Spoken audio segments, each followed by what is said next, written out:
पुरुषार्थ और भाग्य की लड़ाई। एक बार पुरुषार्थ और भाग्य में इस बात पर ठन गई कि कौन बड़ा है।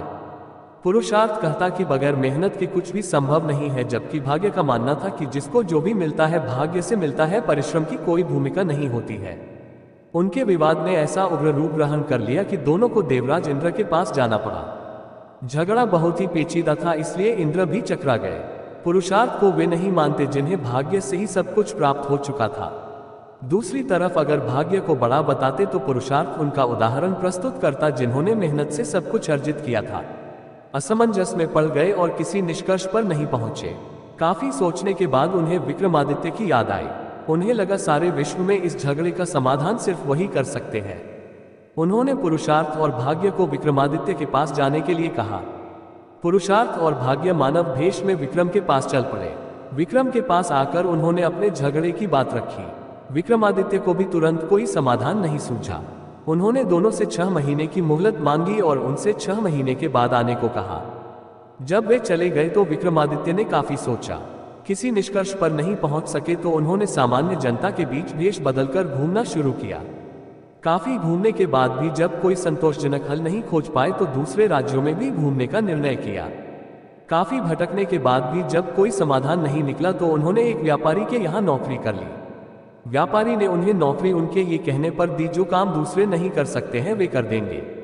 कुछ दिनों बाद वह व्यापारी जहाज पर अपना माल लादकर दूसरे देशों में व्यापार करने के लिए समुद्री रास्ते से चल पड़ा।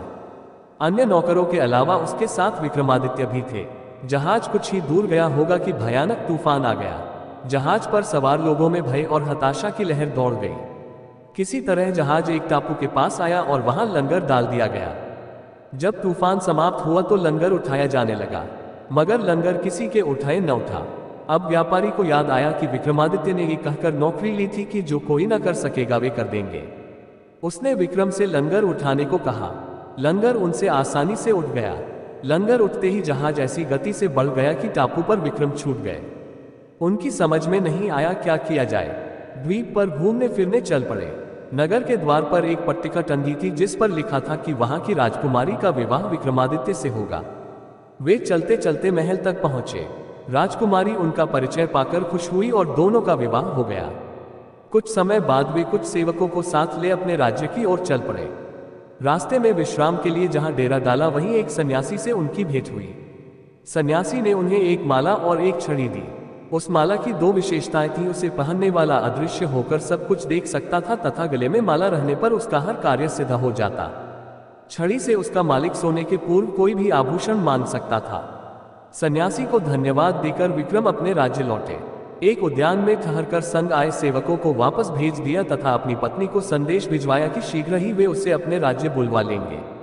उद्यान में ही उनकी भेंट एक ब्राह्मण और एक भाट से हुई। वे दोनों काफी समय से उस उद्यान की देखभाल कर रहे थे। उन्हें आशा थी कि उनके राजा कभी उनकी सुध लेंगे तथा उनकी विपन्नता को दूर करेंगे। विक्रम पसीज गए। उन्होंने सन्यासी वाली माला भाट को तथा छड़ी ब्राह्मण को दे दी। ऐसी अमूल्य चीजें पाकर दोनों धन्य हुए और विक्रम का गुणगान करते हुए चले गए। विक्रम राज दरबार में पहुंचकर अपने कार्य में संलग्न हो गए। 6 मास की अवधि पूरी हुई तो पुरुषार्थ तथा भाग्य अपने फैसले के लिए उनके पास आए। विक्रम ने उन्हें बताया कि वे एक दूसरे के पूरक हैं। उन्हें छड़ी और माला का उदाहरण याद आया। जो छड़ी और माला उन्हें भाग्य से सन्यासी से प्राप्त हुई थी, उन्हें ब्राह्मण और भाट ने पुरुषार्थ से प्राप्त किया।